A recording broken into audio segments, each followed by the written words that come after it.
Hey, try running an ad like this to engage with more customers on Messenger. An ad that targets people who are more likely to chat with you can build connections and lead to sales. I guess so.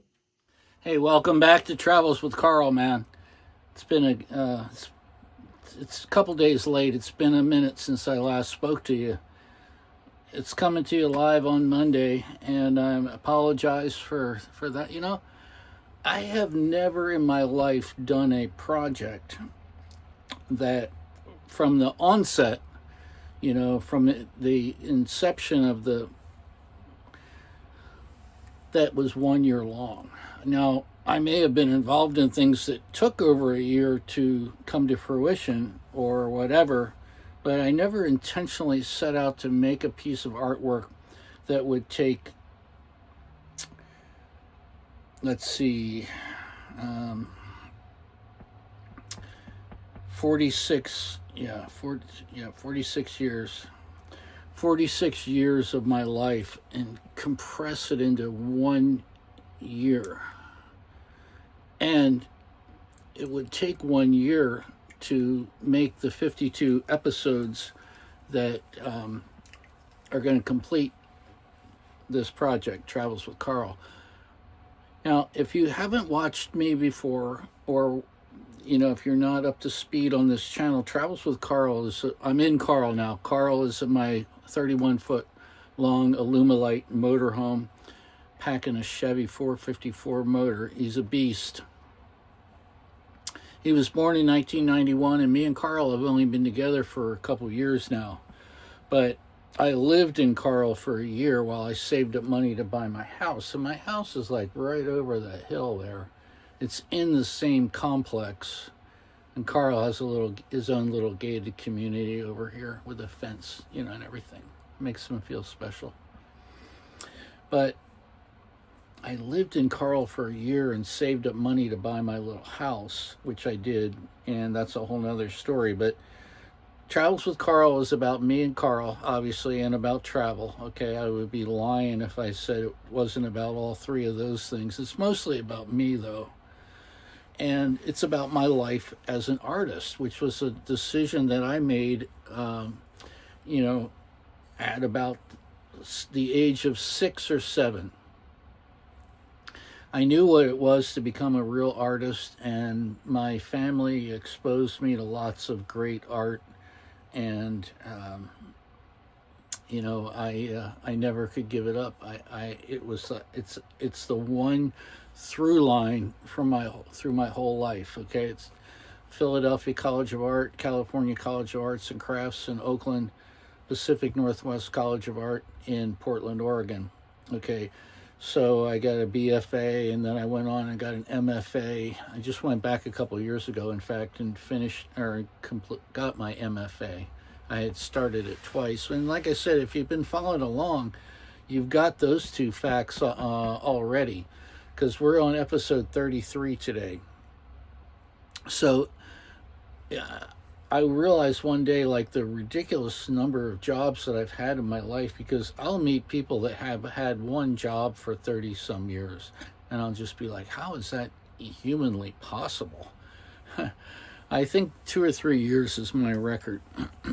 Anyway, Travels with Carl is about me and Carl and travel, but it's about my life as an artist and what I've done to support myself to never give up the dream of hitting that, that Banksy level, that Andy Warhol level, Super Bowl, major leagues, the World Series of fine art. So what's cool about this is it uses all of my skills, right? It's my BFA is in film and video, and this is obviously video. And my master's degree is in printmaking, but I'm a lifelong painter. So every episode, and I've published a couple books, and I love writing, and so this kind of pulls all of those mediums together into one giant project. So if you follow along, you can watch an episode. It's supposed to come out on Saturday, every Saturday, and they're about 30 minutes long. So, like I said, it's 52 episodes. So you're looking at about 26 hours of video at the end of the year. That's what we'll have. But every short story or every job, like I'm going to talk about my 33rd job today, which is actually one of my businesses where it's not a job. I'm actually I've had a few times in there where I was actually created or had my own business. So you've seen one of them already, my welding business. But today, I'm going to just real quick finish my explanation. So every one of those stories, like what I'm saying right now is just off the top of the noodle. Every one of these are going to have 52 finely crafted short stories proofread by the best proofreaders available. Okay, and then there's a painting that goes with every episode, and that painting is going to get also turned into an unlimited edition, open edition, or they would call it, not signed, not numbered, on my website, which is what www.VanGogh.INK. Good job. And it's not INC like incorporated, it's INK like printmaker. So, but then there's also going to be a limited edition signed and numbered. Those are the good ones, prints, and those are going to be $100 a piece, signed and numbered. And the original paintings, excuse me, the original paintings are going to be $500 a piece. But I can't sell them until I finish shooting them with a super high res camera to create the book, because at the end of this, 52, aka Travels with Carl, is going to be a large format color book with color plates and like a coffee table book kind of deal, and then hopefully I'll be able to go on a book tour with that. But aside from that book and plugging my website, I always also plug this book, which I wrote this in 2017 or published it in 2017, and it's got 9 color paintings in there, and 9 or an introduction and 8 short stories. And what I think you're going to love about this is the subject matter is about ending prohibition or ending the war on drugs. Okay, so now I'm looking. Oh, here's one I love. This is Behind Bars. I talk about mass incarceration because that's one of the facets about drugs and alcohol is we try to arrest our way out of the problem, and it doesn't work. But what if changing one thing could change the world? Well, this is that one thing. Ending the quote-unquote war on drugs will be the single largest and most important change in the law in my lifetime. It will positively change the city that you live in, the country that you live in, and the world that we all live in. It's hard to even wrap your mind around the changes this will bring about until you read this book. I think about all the unnecessary pain and suffering this war brought to us all, and I'm just glad I was able to stop it. And then my mantra is just say no, stand with Van Gogh against illegal prohibition. So this is available on Amazon, $20 right there. Just go to the book section, type in the word amendment, the number 21, a dash, and the letter A, and it should come right up. If it doesn't, just type in my name next to author, and it will. That's my life, one of my life missions, one of my life goals, and like I said, I hope I can go on a speaking tour for this book and 52, but that's it. So every day, today's episode is brought to you by Waterloo. Sparkling water. Yummy. Today's episode is about my own business. when we last talked, I would just jumped ship from the MS Patriot, and I was sitting on Kalapaki Beach on the island of Kauai, watching the ship that I was supposed to be working on sail off into the sunset, literally.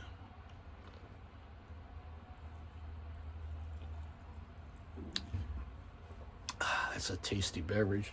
It was such a fucking great experience because,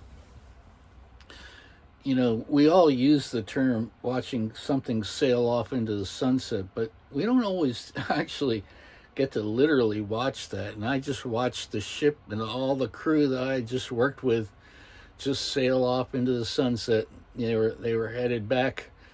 They were headed back to Oahu to get rid of 1,000 passengers and pick up 1,000 more the next day and turn over all those cabins. Anyway, I jumped ship. I had a pocket full of money. I hadn't really done justice to Kauai. I'd been there a few times, but like I said, I never lived on Kauai. I lived on the Big Island, I've lived on Maui, and I lived on Oahu. And I've talked about all of those so far. So if you want to go back and watch it from the beginning, like I said, we're on episode 33 right now. After today, 19 more episodes to go. And my father had passed away. I mentioned that 2 episodes ago. And my father left me and my sister some money. And I decided that I was going to take a year off. What would happen if I just devoted all my attention and lived as frugally as I could and spent a year just trying to market myself and see what would happen, right? I didn't have a master's degree yet, and it didn't turn out like I hoped it would have, but it sure did turn out really good, and it was a really good year. And if you follow Seinfeld, it was like the summer of George, only it was the year of Rich. So you saw this already, but look at this.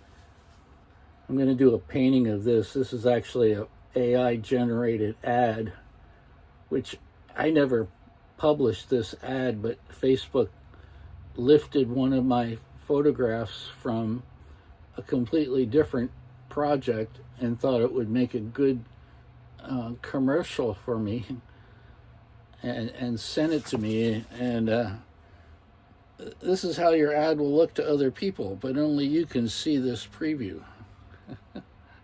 I think it's hysterical, and I know where that picture was taken because those glasses, my friend in Reno, my friend in Reno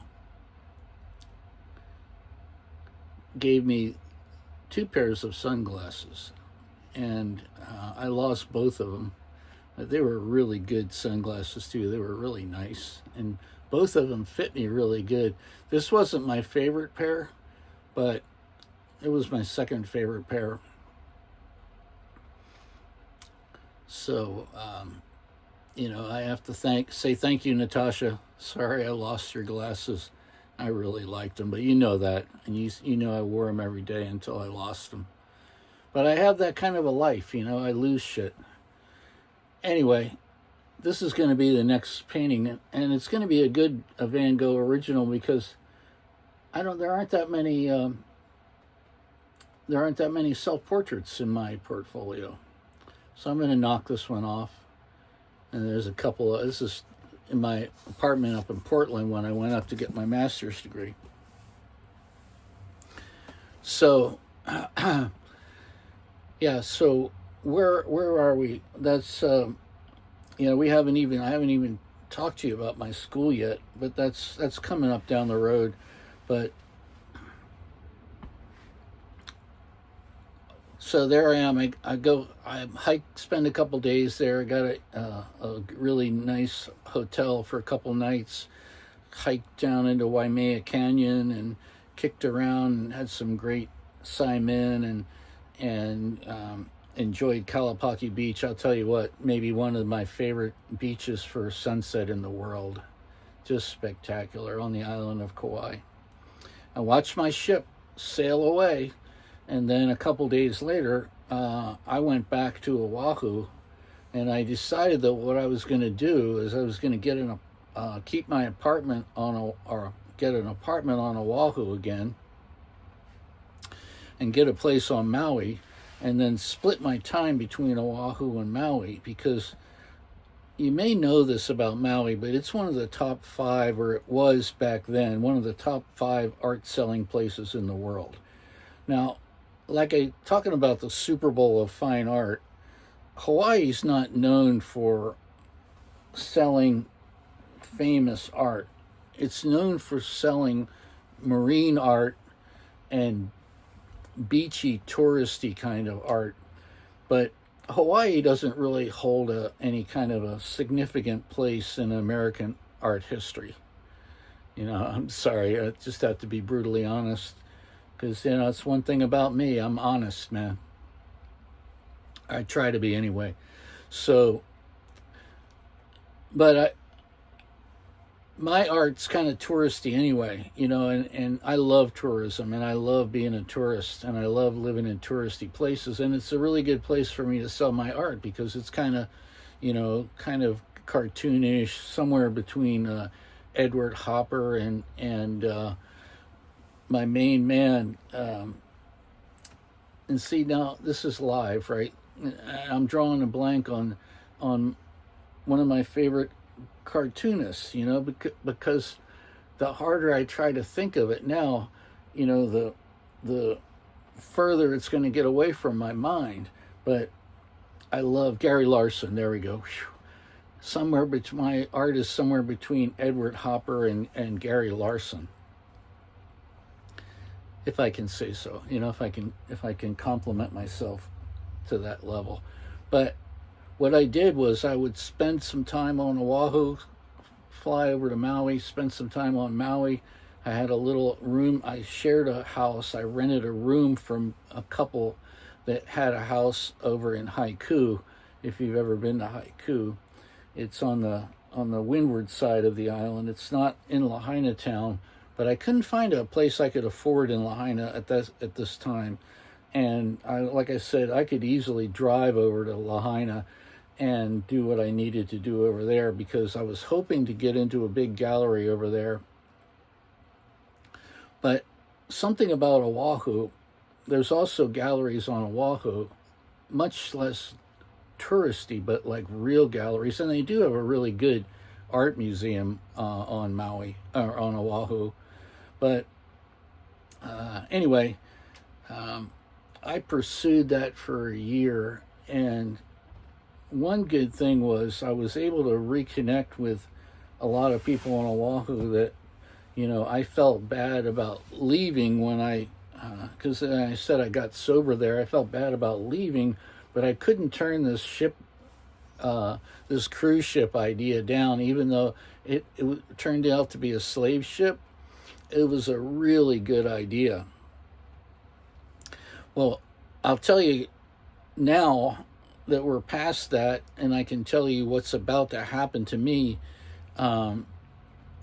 because when September 11th rolled around in 2001, like I said, I got sober May 1st, 2000.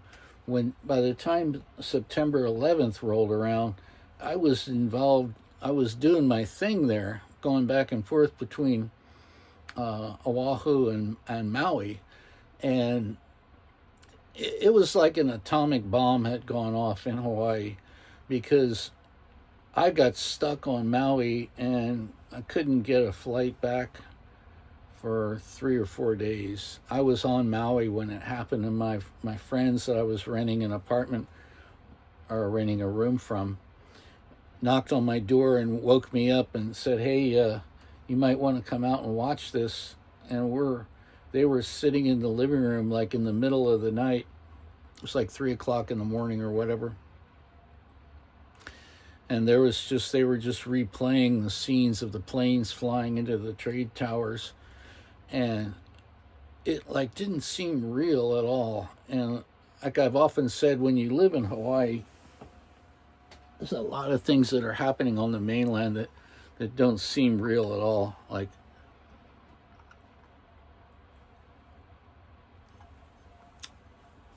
California is only 2,000 miles away, but the East Coast is 5,000 miles away, and 5 hours, 5 or 6 hours on the clock, depending on whether it's daylight savings time or not, which they don't do in Hawaii. God, that's another good thing about Hawaii. I hate when they change the fucking time, man. It's just fucking a nuisance. And they do it in Portugal too, you know? I thought I was going to be able to escape that. And they don't do it on the same day that we do it either. You know, it's like my grandma always said, there's always something. Rosanna, Rosanna, Dana. So you could go out. When I finally caught my flight back, I was going out on Waikiki Beach, and there were, you know, you've probably seen photographs of World War II when, you know, the soldiers were going over to Oahu for R&R, and the beaches were empty and they had barbed wire on them and stuff like that. The beach didn't have any barbed wire on it, but it was empty. And I'm one of the few people that's alive that can say that they walked on Waikiki Beach when there was no one there for months. And finally I realized that I had to leave. There was no money for me to make in Hawaii. Even if my art exploded and took off, there was, all the hotels were dead. Nobody was going to Oahu or anywhere. Nobody was going to Hawaii. You couldn't pay people to get on an airplane. I mean, it was like people had no idea, like, is this going to happen all the time? It was probably one of the most bizarre places in the United States, except for New York, to be when the World Trade Towers got bombed. I've been in the World Trade Towers when I was a young man, and it was a spectacular piece of architecture, really beautiful. And I will always feel so sorry for the people that were living in there or were working in there when it was bombed or crashed into, however you want to look at it. Horrible way to go, horrible thing to have seen. It's hard for me to watch it. It really is.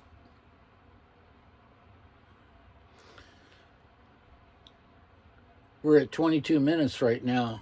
I wanted to tell you, you know, I try to get as little social political stuff in every chance that I can without it overshadowing the job, the 33rd job, which today was my own business, my art business. But I knew that I was going to have to find a place to go where my Aloha shirts would fit in, because I had about 30 of them, and I was one of the best dressed Hawaiian artists out there. Thanks to Melvin, my clothes sponsor.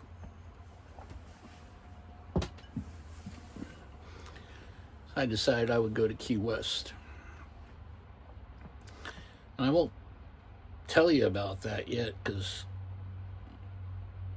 I wasn't able to go directly to Key West. I will tell you that.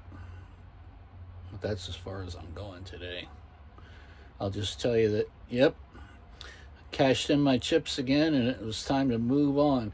And you remember, I couldn't decide if it was my third time or my second time going to Hawaii, because when I left Hawaii to get on the cruise ship,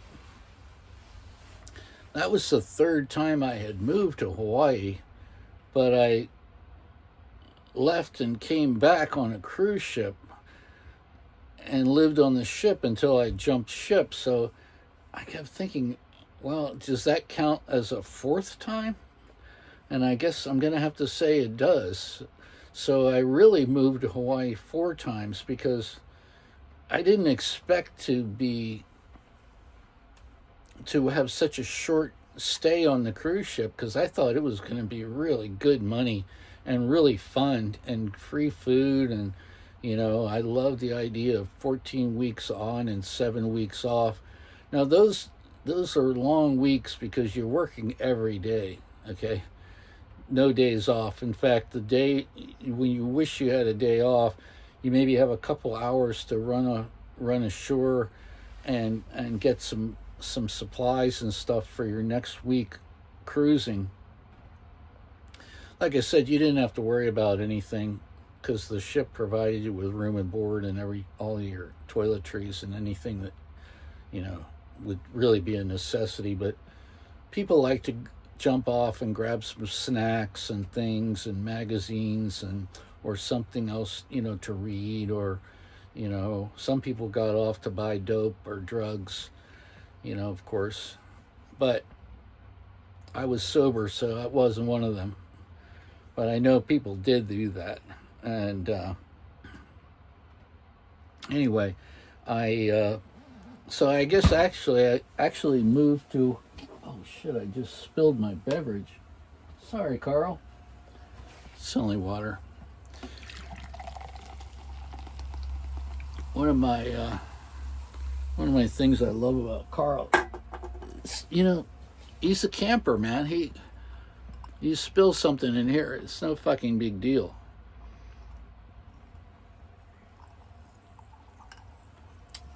All right, Carl. That's right. Yeah, I'm feeling pretty good today. I'm feeling kind of spunky. That was a great episode there. A great chapter in my life, and I just couldn't have possibly forecasted what was going to happen there. If I'd have known that, I probably wouldn't have even tried to do that. I would have just left. But like you don't wake up and think, hey, I wonder if they'll bomb the trade towers today. Speaking of bombing, I hope that we can get out of Iran really quick. And if you follow me on Facebook, which is at Rich Van Gogh, and same with my Instagram, I posted something today about the use of heroin in Iran. And it's hard to talk about Iran's history without talking about heroin, because Iranians and the Persians were using heroin before they even had Islam. No, they weren't using heroin. I'm sorry. I stand corrected. They were smoking opium or eating opium. It's been around a long time, man, and it's a big part of Iran's and the Iranians' history.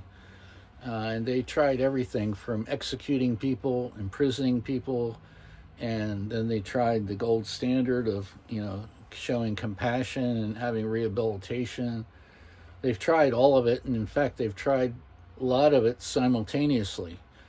So it's I bring that up because I posted a beautiful kind of a docudrama, or I think it's a documentary about Iran, and I would say a lot of it is AI generated. Maybe the art and some of the messaging is probably AI generated, but I posted it on my Facebook page if you want to check it out, because